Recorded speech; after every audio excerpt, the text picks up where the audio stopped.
As I coach physicians across North America during the coronavirus pandemic, I'm hearing many of them struggle with the incredible array of emotions that are arising for anyone in healthcare.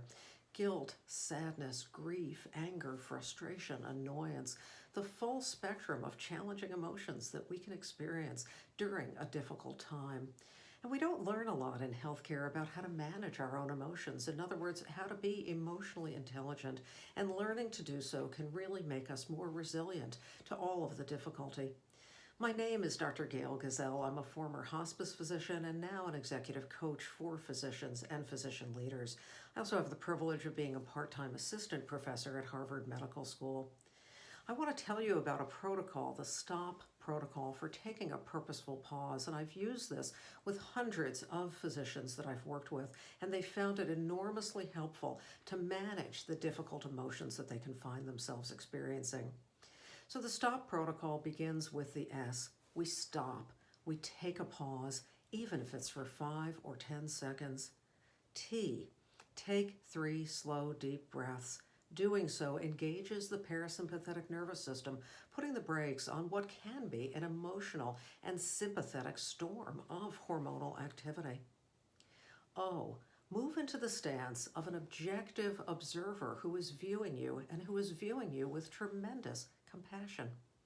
This observer sees how difficult this situation is for you, and it feels compassionate toward you. In other words, they see your suffering and they're moved to alleviate it. Imagine how you and this circumstance might look to this observer. What might they say to you? P. Praise. Imagine what this observer who is compassionate toward you might say. They might say something like, I can see how difficult this is for you, and I can see you are trying your best. They might also say, I know that your intentions are rock solid, and I'm here to support you. After you praise yourself, move on with the P, and from this other vantage point, see what looks like the right steps for you. Sometimes when we step out of the storm of an emotion, we can actually see things in a more resourceful way.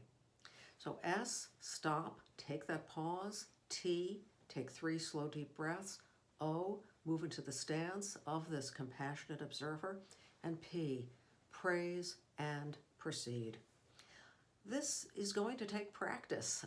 Like anything, you'll need to do it repetitively until it becomes part of your routine. But what I've seen over and over in the physicians that I've coached is once they get this and once it becomes part of their routine, they truly become the master of their emotions rather than being the slave.